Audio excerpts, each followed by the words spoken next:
So basically the whole back layer of 6 lanes were all blue lights.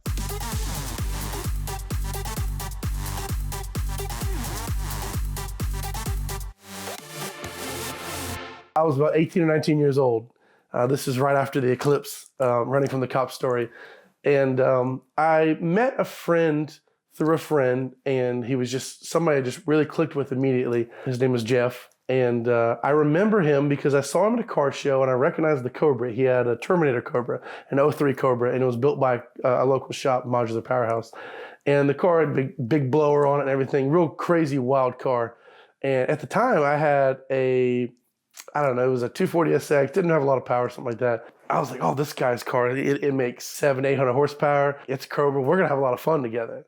And I was like, hey, do you do any street racing with that? And he's like, no, I really don't do any racing with the car. I was like, well, let's go make some money. At the time, I had a couple $1,000s laying around. I was like, let's go make some money and see if we can do some racing. I remember our first race, we ran a Viper. It was an old school GTSR, white with blue stripes. Very rare car, apparently, from what I was told. It was a local guy that had it.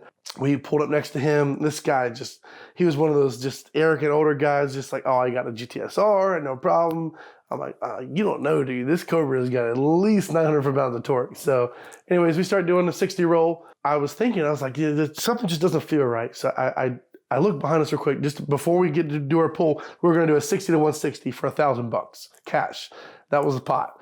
And so we were talking, and I was like, lined up with him, and I looked behind us, I was like, man, I swear those lights look like Charger lights. They look like Hall County Charger lights.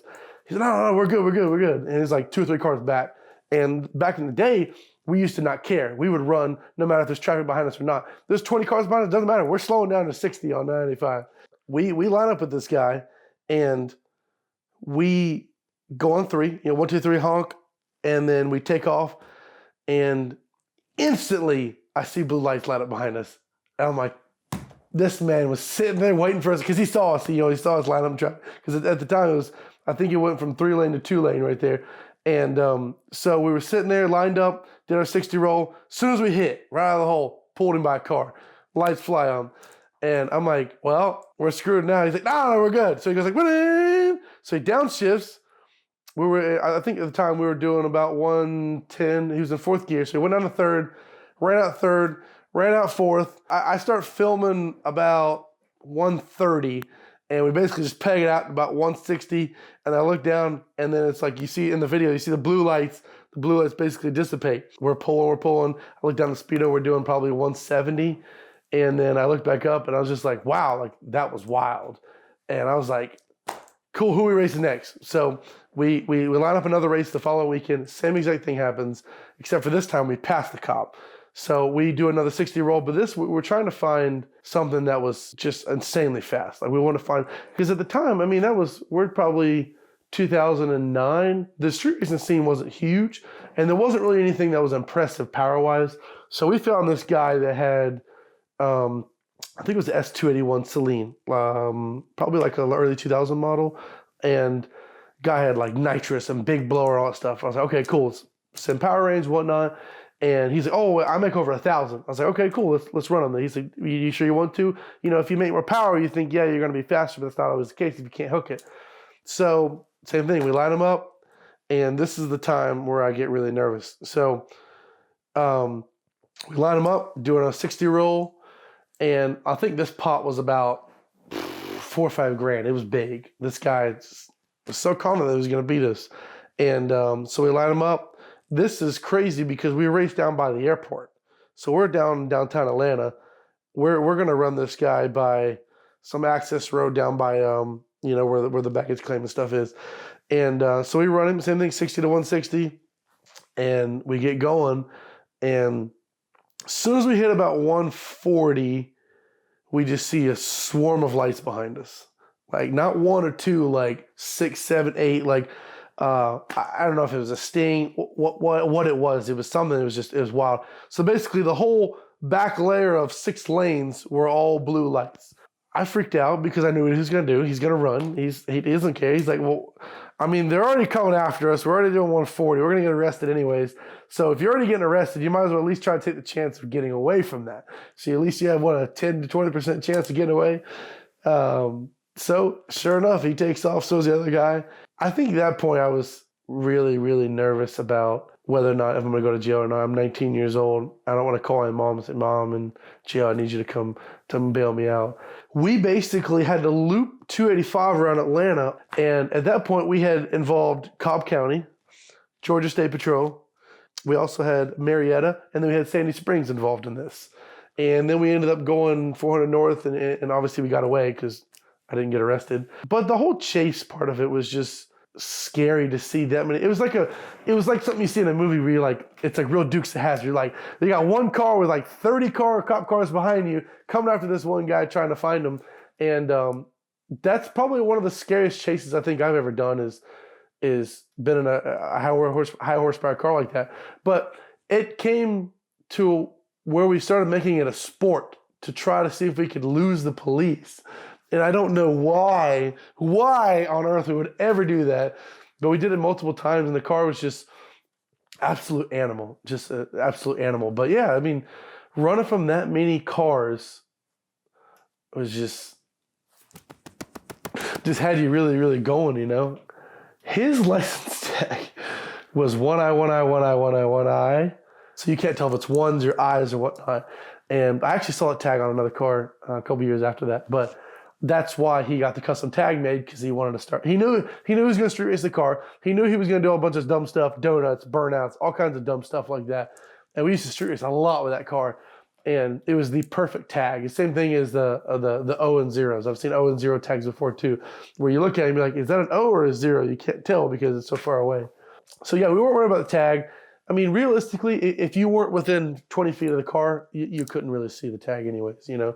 And we never had an opportunity where the cops were close enough in order to see the tag at all. So we've never really had that issue where they were right on our bumper and they were following us. But no, we've always had, you know, when you race at 2 or 3 o'clock in the morning, there's not too many people on the interstate. So we're not lagging around doing this or that, and the cops aren't able to get on us. So we never really had any issues with the tag. It was very lucrative to street race this car. It became a good source of income for both of us. Basically, we came to the point of where we had issues finding races because the word got around quick that this, it was an interesting color. It was called Royal Sapphire Pearl. It's actually a Toyota color, and it's a blue-purple mixture of pearls. It was actually painted with a House of Color Royal Sapphire Pearl, and people knew it as the Blurple Mustang, because it's a blue-purple mixture, so they called it the Blurple Cobra.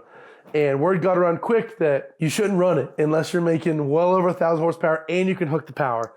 So we decided to travel a little bit, and we went down to Savannah.